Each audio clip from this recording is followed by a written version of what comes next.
Hello, let's talk about red lipstick. Tomorrow's Valentine's Day, and there's a lot of women that want to wear red lipstick, but they're unsure. They're unsure about the formula, they're unsure about the shade, they're unsure of how to keep the lipstick on their lips the whole night, they're unsure of how to keep lipsticks from going to their teeth. They sometimes they're not so confident to wear it, and so I just want to have a little bit of talk with you while I apply the lipstick, because I want you to not only learn how to apply it but be encouraged to wear red.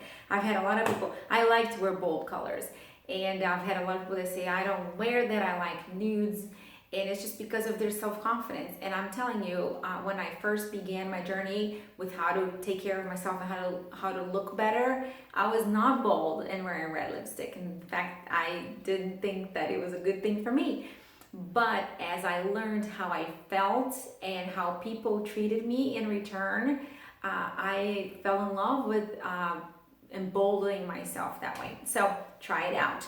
If you don't know what shade works best for you, if you don't know if a blue red or an orange red or a yellow red would be best, get a few shades, get a few samples, and wear it throughout the day. Look at yourself in the mirror several times. Get the blouse and the hairdo that you like so you can see what you would look like wearing it more often. So get yourself dressed the way you love and do your hair the way you love, so when you put on the red, everything goes well. So then you can encourage yourself to keep wearing that red color. I do love reds and purples, and that's what I wear pretty much all the time. But every once in a while, I carry a nude because I'm just like putting it on while I'm driving the car. But other than that, I'm always with bold. So you want to start for a special day, or for when you're wearing bold color, you always want to start with masking your lips. So take the dead skin cells away from the lip, because you don't want any of that flaky skin around. So just make sure that you take the dead skin cells off, and any mask will do. Just make sure that when you're done, you're applying it on the lips and on the outside skin too, because the outside skin also has a little bit of that, and it flakes a bit. So I cleaned it all up, and so I'm gonna, if I did apply foundation, which is my case, I'm not gonna have any more foundation on. So the next step, after you dry out, I'm gonna have to dry it off. Hold on. Okay. Now that it's dry, you're gonna apply foundation on your lips. Now you're gonna say, what? Foundation? Yes, you wanna apply foundation on your lips because you're gonna give yourself a new canvas. Plus, if you mask with a microdermabrasion or something like that, then your lips are gonna be red to begin with, and you don't wanna change the shade of your lipstick. So apply foundation all the way around to make sure that you have a true canvas to work with.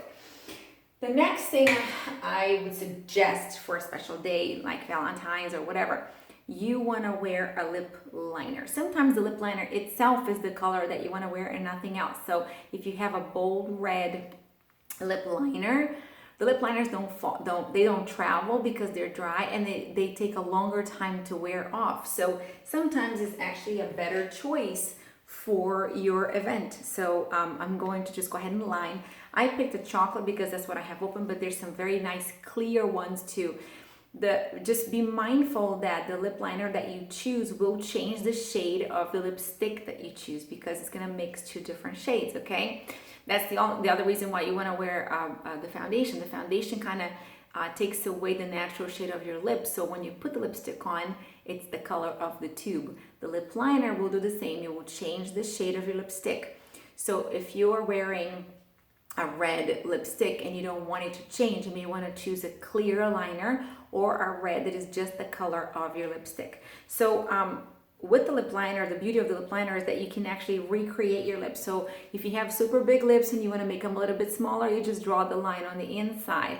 If you have super little lips and you want to make them bigger, you want to draw just on the outside. Please do not do the bozo line like this, okay? But draw right above the natural line. If you like your lips the way it is, just use the natural line. If your lips are not even, meaning they're not symmetrical, one side is different than the other, you can create that. If your cupid's bow is not as pointy and you want it to be, this is the time to create those effects. So you're gonna start with the cupid's bow, and mine are a little rounder, and I want to make it sharper just to create a little bit of a dramatic look. So you start with the V, and then you go all the way to the end of your mouth. And I have a fuzzy line. My line my natural line on my lips is fuzzy, so the lip liner actually defines very well. Once you're done lining your lips, the next thing that you have to do, and this is the only have in the whole thing that I'm going to teach you today, is that if you are using a lip liner that has color, you must fill in the full lip. A vast majority of the people that I meet do not fill it in, and what happens is the lip liner is a drier formula, so it will wear differently than the lipstick wears. So you're gonna kiss, you're gonna eat, you're gonna talk, you're gonna drink, and you're gonna be wearing the lipstick off. But the lip liner stays longer on your lips because it's drier. So if you only line and then you fill it in with the lipstick, at the end of the evening, you're gonna keep on having the lip liner, but no more lipstick, and that looks totally ridiculous. Don't do that, okay? Fill it in with the lip liner. Then if you like the shade, that's all you need. You don't need anything else. You're ready to go, okay? The next thing I do is to have a little bit more staying powder. Staying power. I use a little bit of powder right on top of this. So I get just a little bit of powder just to kind of dry it out. And it kind of gives me that extra layer of staying power. You don't need a bunch, but a little bit of the powder there would work. So then I'm gonna get, I don't even know what shade this is, but it's a red, it's a pink red. So I'm gonna, instead of putting it on a brush, because not everybody has a brush, I'm just gonna put it on. Okay, so I created the V, I lined everything, I put a little bit of powder, I'm gonna put lipstick on. The stick is going, and this one is a sample one, so it's coming apart, but nonetheless, it's gonna cover. Okay. So when I do that, after I apply, I want to blend it in. The more you do this, the more you get it inside your skin, okay? And then I'm going to teach you a trick of how to keep it in place so it doesn't travel. But the first thing I do is I get my little pinky and I go like this down just to clear any lipstick that I put on a Cupid's bow that I took such a long time to create, okay? So clear the Cupid's bow. The next thing I want to do is I want to inspect the application on the outer edge. So it's all right, the lip liner did a good job, but what I want to teach you is if you get a little angled brush like that and get a little bit of your foundation, you can actually create a staying line. So if you go around, and I'm going to make it super bold so you can see on the video, but then you just kind of blend it, always using a new finger, because what happens is you're going to get the red on it, okay? There. So now you see that it kind of stays. So if you put gloss on, it won't bleed. If you're putting super glossy lipstick on, it won't bleed onto your skin because the foundation or the concealer will hold the color in. So let me do this side over here real quick for you.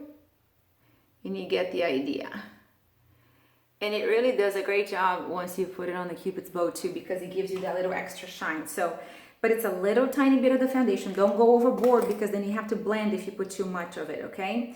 So it's really just a tiny little bit, and it just kind of, I kind of put it on my hand just to get the very minimum that I need.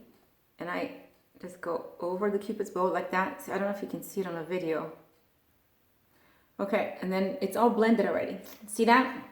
So you just put a little bit just to kind of keep it, the lipstick in place so it won't bleed onto your skin over the night, okay? So now it's in there. Now the next thing you want to do is you want to make sure that it doesn't go on your teeth. So the best thing you want to do is you want to put your finger in your mouth and pull it out. So like that. And everything that's on my finger would have gone on my teeth eventually, okay? I'm going to do it again because I want to make sure that there's nothing on the inside part of my lips that's going to go on my teeth. So and I go like that. And whatever's on my finger would have gone on my teeth.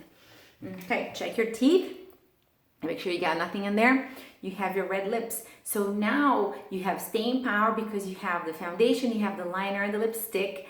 And if you want to put a little bit of gloss on, you can. If you don't, I'm not a fan of gloss, so I don't. But I hope that you rock those red lips tomorrow and show me some pictures. I want to see what you look like. Thank you for watching. Have a great day. Bye.